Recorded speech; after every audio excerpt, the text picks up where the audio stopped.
আগামী ফেব্রুয়ারিতে রোজার আগেই জাতীয় সংসদ নির্বাচন অনুষ্ঠিত হোক। এইটা নিয়ে কেউ ধূম্রজাল সৃষ্টি করার পায়তারা চালাবেন না, ওদের পিণ্ডে বুদের গাড়ি ফেলবেন না। জুলাই সনদেই যদি আপনি গণতন্ত্রের প্রতি শ্রদ্ধা না দেখান, জাতীয় নির্বাচনে আপনি শ্রদ্ধা দেখাবেন কিভাবে? দাবি কর খুবই সুস্পষ্ট।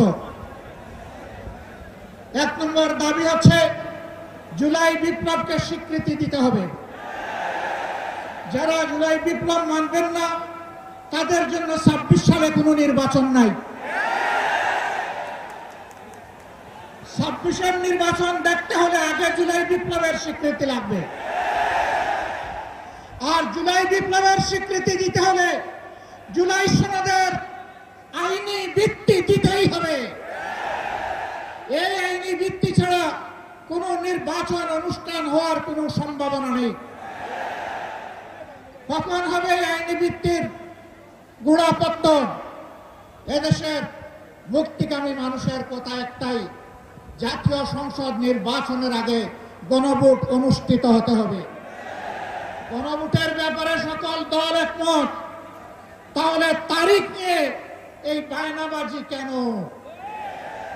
একমত হয়ে যখন স্বাক্ষর করেছি সবাই, তখন গণভোট আগে হওয়াই হচ্ছে যুক্তিযুক্ত। এর মধ্য দিয়ে আইনি ভিত্তির পাটাতন তৈরি হবে ইনশাআল্লাহ, এবং এর ভিত্তিতেই আগামী জাতীয় সংসদের নির্বাচন অনুষ্ঠিত হবে। ওই নির্বাচন যখন অনুষ্ঠিত হবে তখন আর কোনো সংশয় সন্দেহ থাকবে না। আমরা চাই আগামী ফেব্রুয়ারিতে রোজার আগেই জাতীয় সংসদ নির্বাচন অনুষ্ঠিত হোক। এইটা নিয়ে কেউ ধূম্রজাল সৃষ্টি করার পায়তারা চালাবেন না, ওদের পিণ্ডে বুদের গাড়ি ফেলবেন না। আমরা জাতীয় ঐক্যমত কমিশনে গিয়ে সকল দল আমাদের মতামত দিয়েছি। এই 8 দলের পক্ষ থেকে ডজনখানেক নোট অফ ডিসেন্ট আমরা দেই নাই। আমরা প্রস্তাবনা যৌক্তিক মনে করে সেখানে আলাপ আলোচনায় আমরা ইতিবাচক মত দিয়েছি। এরপরে সংখ্যাগরিষ্ঠ দলের মতামতের ভিত্তিতে একটা চার্টার তৈরি হয়েছে। এটি হচ্ছে গণতন্ত্রের কথা, যে সংখ্যাগরিষ্ঠ যা বলবে বাকিরা তাই মেনে নেবে। কিন্তু আমরা দেখলাম না কেউ তা মেনে নিতে রাজি নন। জুলাই সনদেই যদি আপনি গণতন্ত্রের প্রতি শ্রদ্ধা না দেখান, জাতীয় নির্বাচনে আপনি শ্রদ্ধা দেখাবেন কিভাবে? এই জায়গায় আসতে হবে।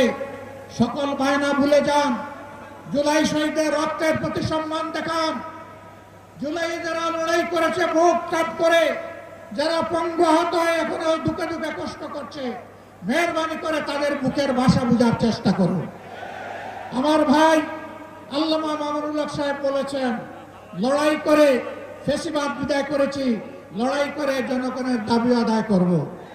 আমি স্পষ্ট ভাষায় বলতে চাই, কোন দলের নয়, জনতার বিজয় হবে ইনশাআল্লাহ। জনতা কি চায় কান পেতে শোনার চেষ্টা করুন। যদি এই ভাষা বুঝতে ব্যস্ত হন, তাহলে নিজের পরিণতির জন্য যে বুঝতে ব্যর্থ হবেন তাকে তৈরি থাকতে হবে। আমরা কথা দিচ্ছি বাংলাদেশের জনগণকে, আমাদের সহযোদ্ধারা আমাদের হাতে এনে মুক্তির প্রাথমিক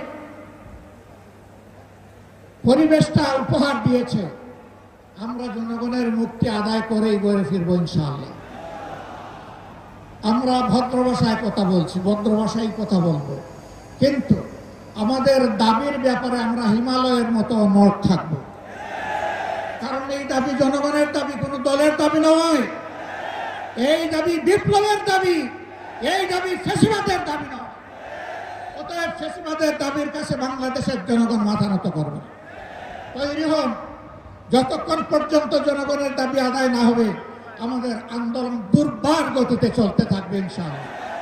আজই শীর্ষ নেতৃবৃন্দ এই মিটিং এর পরে আমরা মিলিত হচ্ছি। পরবর্তী কর্মসূচি যথাশীঘ্রই আপনারা জানতে পারবেন।